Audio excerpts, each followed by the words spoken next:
Hi అండి, welcome to వంటల బుట్ట. ఈరోజు మనం ఎంతో టేస్టీగా ఉండే చేపల పులుసు ఎలా తయారు చేసుకోవాలి ఈ వీడియోలో చూసే ముందు ఫస్ట్ టైం మా ఛానల్ చూసినట్లయితే ప్లీజ్ సబ్స్క్రైబ్ చేయండి. ముందుగా శుభ్రంగా క్లీన్ చేసి పెట్టుకున్న అరకిలో చేప ముక్కల్లో కర్రీకి సరిపడేంత ఉప్పు, కారం, పసుపు వేసి మొత్తం ముక్కలకు పట్టేలా బాగా కలిపి 10 నిమిషాల పాటు పక్కన పెట్టుకోవాలి. కర్రీలో మనం ఇంకెక్కడ ఉప్పును కానీ కారాన్ని కానీ వాడకుండా పూర్తిగా కర్రీకి సరిపడేంత కారం, ఉప్పు ఈ ముక్కల్లోనే ముందుగానే వేసుకుని కలిపి పెట్టుకోవాలి. పెద్ద సైజు నిమ్మపండంత చింతపండుని తీసుకుని కొద్దిగా నీళ్ళని వేసి చింతపండుని నానబెట్టుకోవాలి.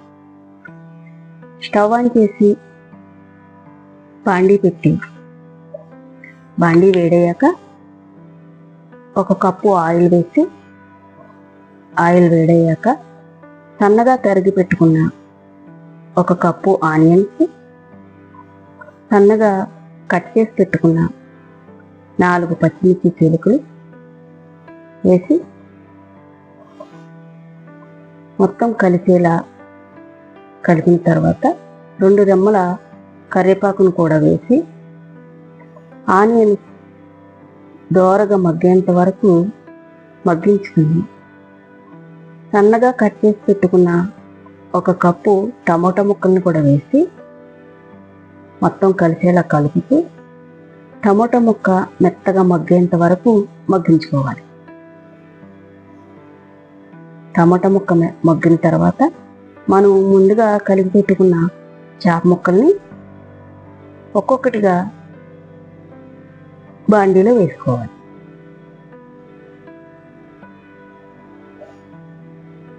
చేప ముక్కలు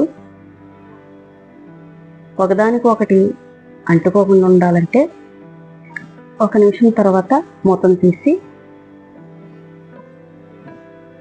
ఒక్కొక్క ముక్కని మరోవైపుకి జాగ్రత్తగా తిప్పుకుంటూ ఎక్కడా ముక్క విరక్కోకుండా జాగ్రత్తగా ప్రతి ముక్కను మరోవైపుకు తిప్పుకోవాలి. ముందుగా మనం ఉప్పు కారం కలిపిన గిన్నెలో కొంచెం నీళ్ళు పోసి ఆ నీళ్లు ముక్కల్లో వేసి గెరటిని వాడకుండా క్లాత్తో కలిపి స్టవ్ మీద పెట్టి 5 నిమిషాలు ఉడికించాలి. 5 నిమిషాల తర్వాత మనం నానబెట్టుకున్న చింతపండు గుజ్జుని 1/2 లీటర్ నీళ్ళని వేసి గుజ్జుని తీసి ముక్కలు ములిగేంత వరకు గుజ్జుని వేసుకోవాలి.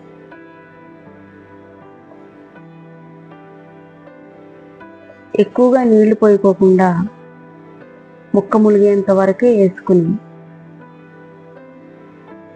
మొత్తం కలిసేలా కలిపి స్టవ్ మీద పెట్టి మరో 10 నిమిషాల పాటు నూనె పైకి తేలేంత వరకు ఉడకనిచ్చి 1 స్పూన్ అల్లం వెల్లుల్లి పేస్ట్, 1½ స్పూన్ గరం మసాలా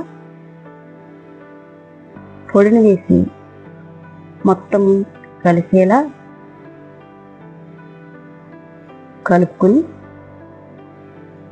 చేపల కూరకి గెరిటిని ఎక్కువ సార్లు వాడకుండా ఎక్కువగా క్లాత్తో పట్టుకుని కలుపుతూ కర్రీని వండుకోవాలి.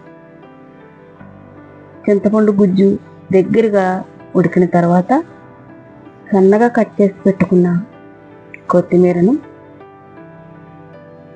వేసుకుంటే ఎంతో టేస్టీగా ఉండే చేపల పులుసు